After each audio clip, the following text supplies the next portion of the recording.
એક સૂરદાસ હતા. મેં પહેલા કીધું સૂરદાસ એટલે આંધળો નહીં, આંધળાને આંધળો જ કહેવાય. સૂરદાસ એટલે સૂર એટલે શબ્દ, સૂર એટલે સૂરવીર, સમજ્યા? અને સૂર એટલે સૂરવીર, સૂર એટલે સૂર્ય. જે શબ્દનો દાસ છે, શબ્દનો સદોદિત એને તાલાવેલી લાગી છે, આવા સૂરદાસની વાત છે. આપણે ઉપનામ જે તમે કીધું એનું મને કોઈ તકલીફ નથી, તમે જે કોઈ.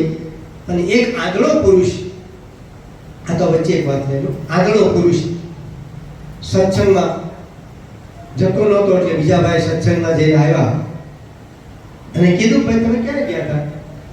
કે ભાઈ સત્સંગમાં ગયા હતા. સત્સંગમાં શું હોય કે જ્ઞાન હોય. કે જ્ઞાન કેવું હોય? હવે એના આંધળા માણસને કેવી રીતે જ્ઞાનની વ્યાખ્યા કરવી કે જ્ઞાન કેવું હોય?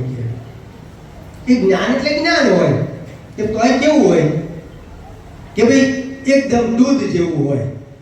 કે દૂધ કેવું હોય? કે બગલા જેવું હોય. કે બગલો કેવો હોય? કે આવો હોય. તો કે આવું જ્ઞાન આપણને ઉતરે નહીં. ભલે સાંભળ્યું છે પણ આ તો કાન ખોલવા પડશે તમારા. તમને એમ થાય કે મેં આ સાંભળેલું છે પણ સમજવા જેવી વાત છે. જ્યાં સુધી આ વાંકું ચોખ્ખું છે, હું જ્ઞાની છું, હું ભજનિક છું, હું ગુરુનો બાળક છું, હું ગાદીપતિ છું, મારે આશ્રમ છે, મારે ગૌશાળા છે, આ જ્યાં સુધી વાંકું ચોખ્ખું છે તારા જ્ઞાન ઉતરે એવું નથી. આવડી નથી ઉતરે એવું. કાંઈ પણ અભિમાન આવ્યું, સહેજ પણ અભિમાન આવ્યું ને તો જ્ઞાન ઉતરે એવું નથી. શબ્દ સુલતાનો એમ ભેટો ના થાય.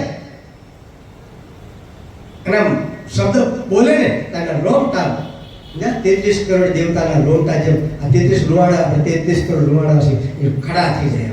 આ ભજન મારું છે.